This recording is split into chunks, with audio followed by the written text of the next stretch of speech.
Welcome in to Outkick the Show. I am your fearless leader. It is Saturday, which means it's time for us to go 10-0 today. I gave you an incredible pick last night. I said Florida State is going to lose outright to Boston College. Final score 35-3 BC, not even remotely close. I told you it was going to happen. It's a great, incredible opening to what is going to be a 10-0 day. I'll get to the picks here momentarily. I want to tell you, this show brought to you by Crystal and Alumni Hall, the Saturday show. Go to your phones right now, pick them up, hold them in front of your face. If you're not already watching here, you know what you are, probably hungover. You know what you need, a great, good deal. And I'm telling you right now, I got a great, good deal for you. Text OUTKICK to 37793. That's OUTKICK to 37793, and you will get 2 free crystals and a Coke. I'm telling you, it is a smart play to go ahead and fill the stomach up, considering how much alcohol you guys are going to be consuming today, not just the Saturday of college football when we're going to go 10-0, but also the Saturday before Halloween, which means a lot of you are going to be going late night. Make sure that you take care of yourself. Text OUTKICK to 37793.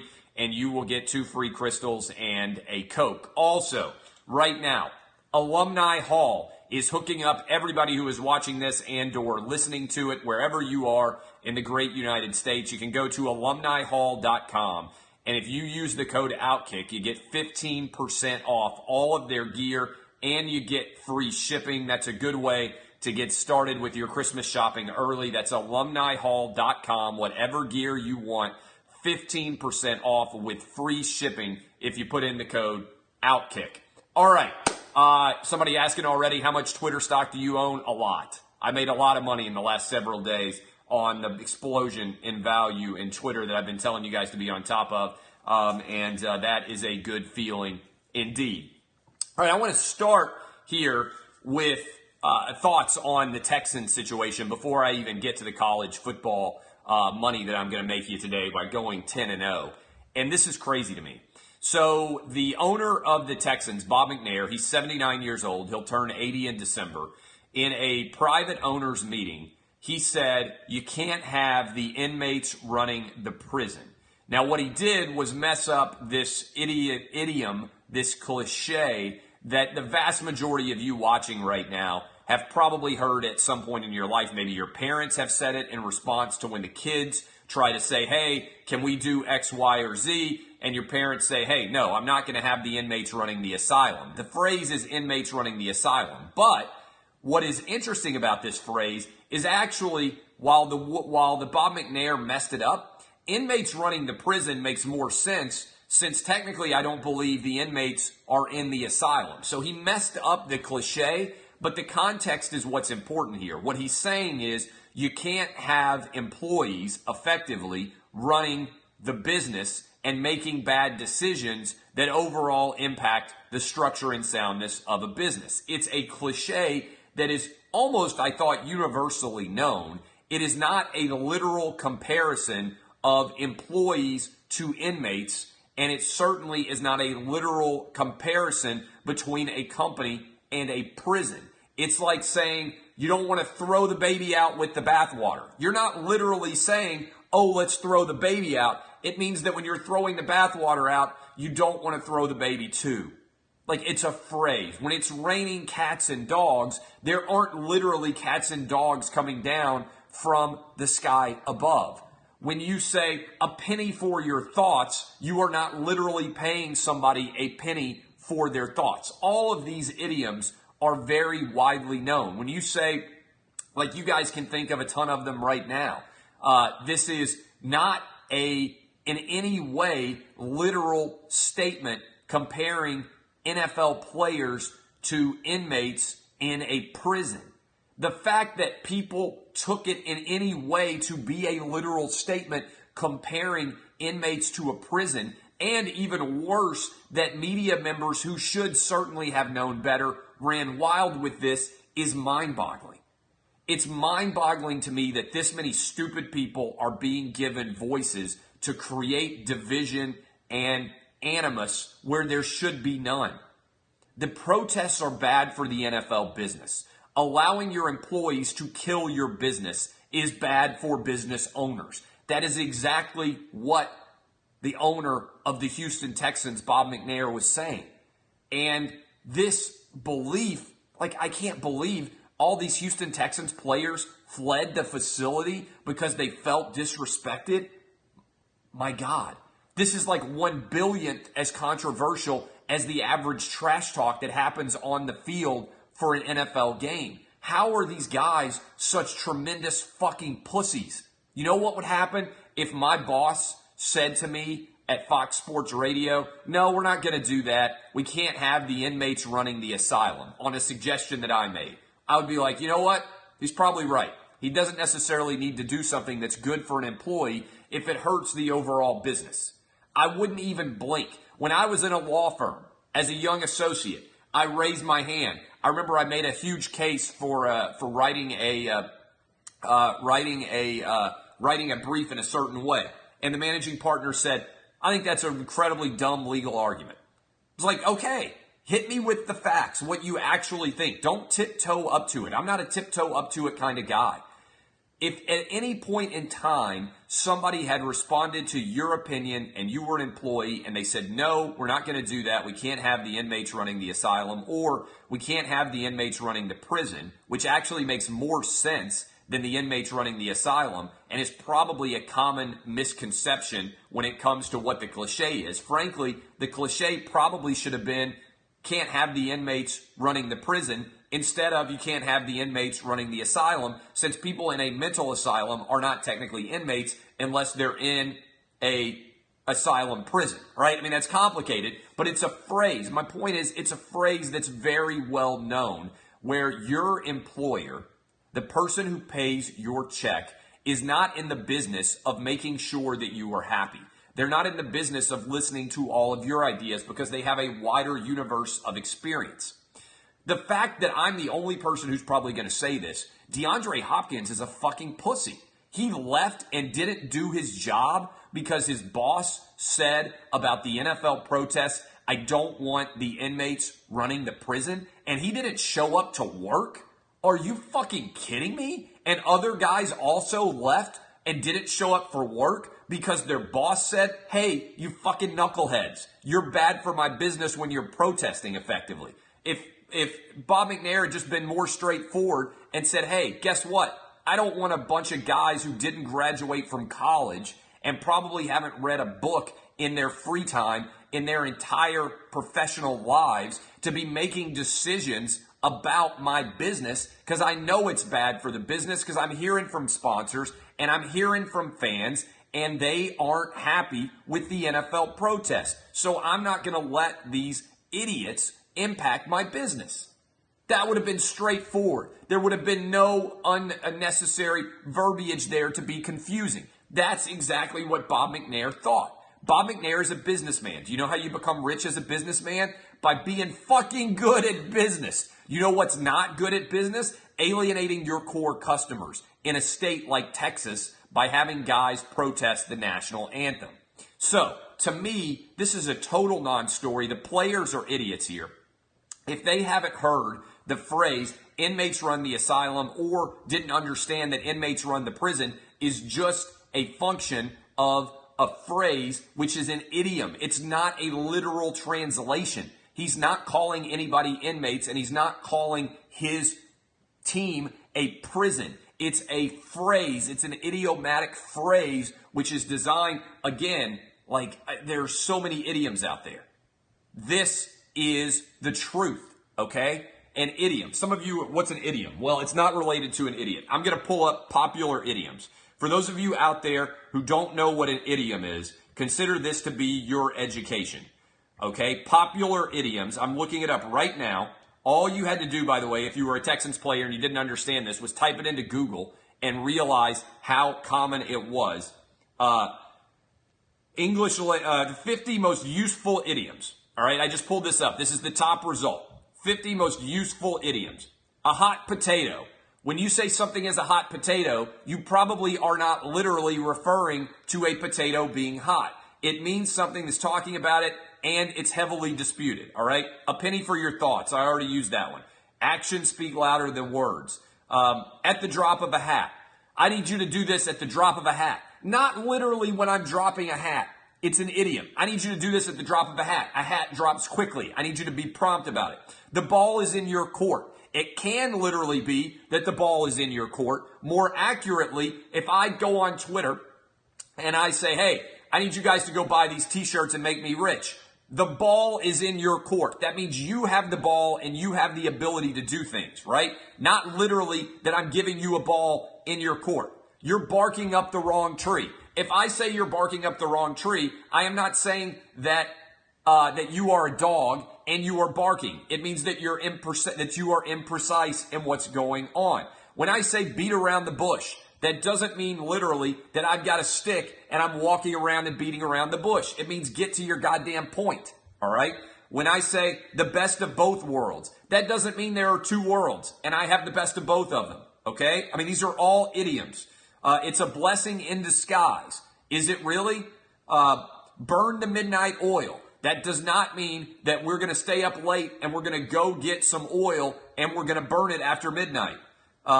Costs an arm and a leg. I tweeted this yesterday. My kids and their Halloween costumes cost me an arm and a leg. That does not mean I'm buying a saw and that at the store I am walking in with a saw and sawing off my arm and my leg. Cry over spilt milk. If I say the players are crying over spilt milk, that does not mean they were at breakfast and they knocked over the milk.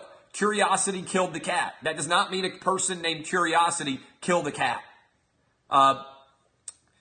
Don't count your chickens before the eggs have hatched. That does not mean that I have chickens and that I'm trying to count them before the eggs have hatched. All of these are idioms, all right?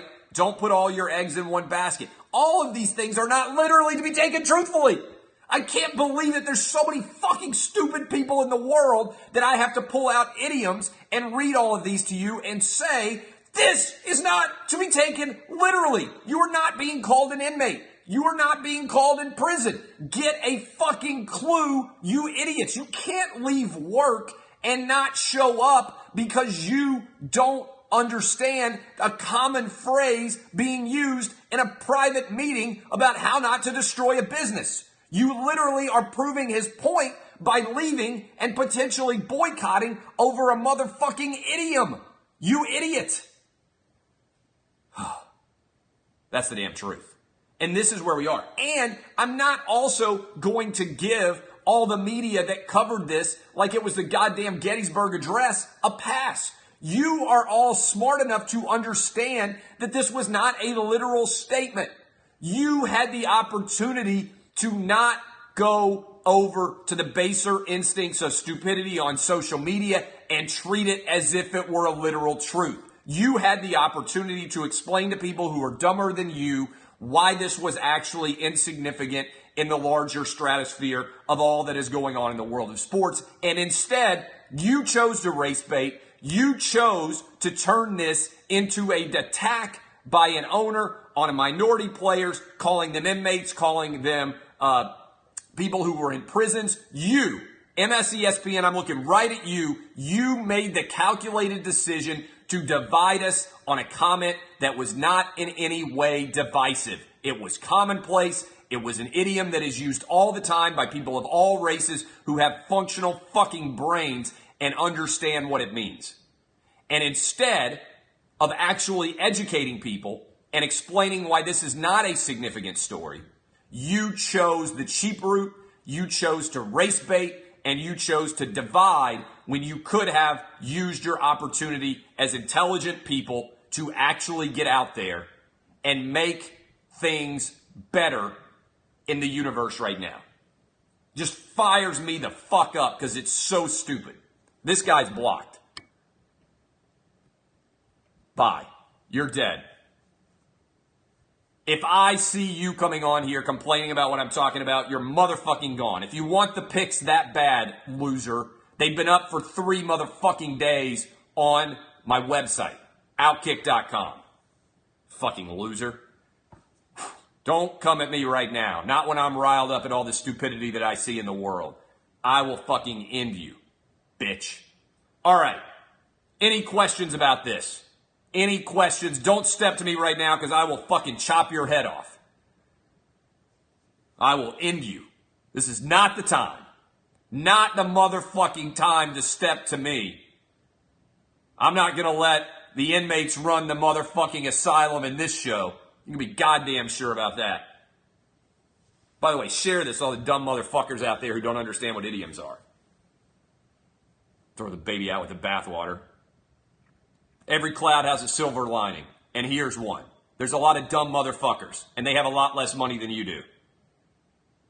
By the way, yesterday I had a cold. I was feeling a bit under the weather. That doesn't mean that literally I was underneath the weather. It meant that I didn't feel well. Today, I feel like fucking gold. And that's what my picks are going to be. I'm going to hit the nail on the head with every single one of them. In the heat of the moment, sometimes I get fired up. I'm going to kill two birds with one stone. This is the last straw. I'm going to let leaping dogs lie. I'm going to let the cat out of the bag. I'm going to tell you there's a method to my madness. I'm not going to miss the boat on these picks. Some of you idiots out there are not playing with a full deck of cards. You're off your rockers. Once in a blue moon, maybe every now and then I'll miss a pick. It's not going to happen today. These picks are pieces of cake. I'm not going to keep letting all the idiots in the media pull the wool over your eyes. We're going to see eye to eye right here. I'm not sitting on the fence any longer. You guys might say that, like Deadspin, that you're speaking of the devil when you talk about me, but I'm not going to let them steal my thunder. And I'm not going to tell you to take these picks with a grain of salt. I'm going to give these motherfuckers a taste of their own medicine.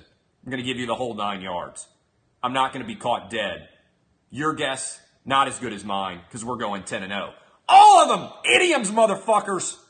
Be smarter. Don't be so stupid. All right, here are the picks. The picks are life. As Schindler once said in a great film, the picks are life. Well, the picks here are life indeed, because we are going to make you all filthy rich. And I'm pulling them up right now. We started last night. I told you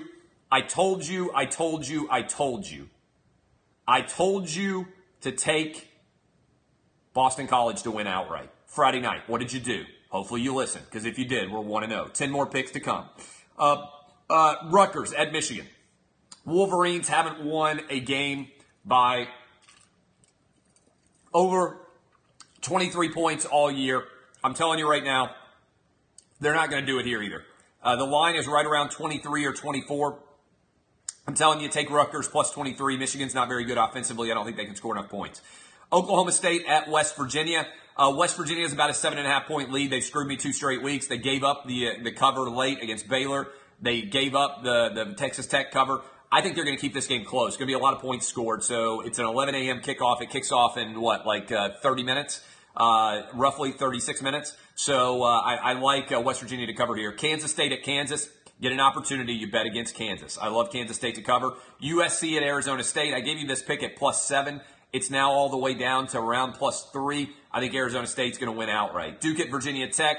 Justin Fuente's offense is rolling. Lines ticked up to about 16. I like Virginia Tech big here. Georgia at Florida. I gave it to you at 12.5. It's now up to right at 13.5. I saw it this morning. I continue to put more money on this game. I love the Bulldogs here at anything under 2 touchdowns. I think they win by 3 touchdowns.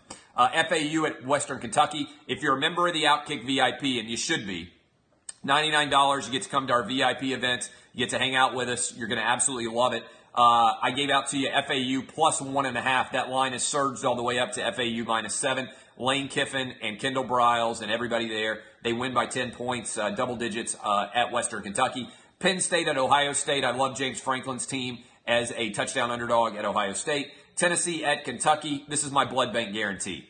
The under is cashing. John Kelly now suspended. Tennessee can't score. They have no backup quarterback as Quentin Dormady is not traveling. Kentucky's about a 3.5-point favorite. I have no faith in Kentucky's football team, but I do have faith in the fact that neither one of these teams can score. I love the under. It's around 46. I've got thousands and thousands of dollars on the under in this game. Vandy at South Carolina. That's my blood bank guarantee, by the way, boys. And what you need to know? What do you need to know? Right here. Right here. Right here. Hit the vein. Hit the vein. Blood bank guarantees have gone 3-0 in their last 3. We're going to be 4-0 after today. Hit the vein, boys and girls. Got to spend some money for these Halloween events. Hit the vein. You'll be glad that you did. and you will be well on your way to making a lot of money. Also, Vandy at South Carolina, I've got the under there. Both teams had a bye week before this game. Derek Mason and Will Muschamp, both very good defensive coaches. That means they devise great game plans. Not a lot of points going to be scored. I'm taking the under. And I gave this out to you last week, and a bunch of you hit it, the special four-team parlay. I'm telling you right here, here's the four-team parlay. Right now, Vandy at South Carolina, the under. Tennessee at Kentucky, the under. FAU -7 at Western Kentucky, and Georgia -13.5 versus Florida. We're going to hit that 4-game parlay. If you love parlays, and I do because I like to gamble for fun, make sure that you hit it. You'll be glad that you did, and we will be well on our way to making a lot of money. That's a 4-team parlay. We hit the 4-team parlay last week. Hopefully we can make it 2 straight weeks. Break the banks, break the books, make everybody who is taking your bets curl up in the fetal position and cry because we're going 10-0 today, starting in about 30 minutes. Kisses to all of you. Don't be dumb motherfuckers. Don't allow the stupidity of the media to make you even dumber than you otherwise would be. Back over 500, 52% winning percentage. After we go 10-0, we're going to be back to 60%. Respect the picks. Hashtag DBAP. Hashtag shoot or shoot. Hashtag respect the picks. I'm out, motherfuckers. Share this to everybody who is dumb enough to be concerned about the story out of the Houston Texans owner. Understand an idiom, because if you don't, you're an idiot. Don't let the inmates run the asylum, and you motherfuckers are definitely in an asylum. I'm Clay Travis, DBAP. See you boys and girls later. Love you. Bye-bye.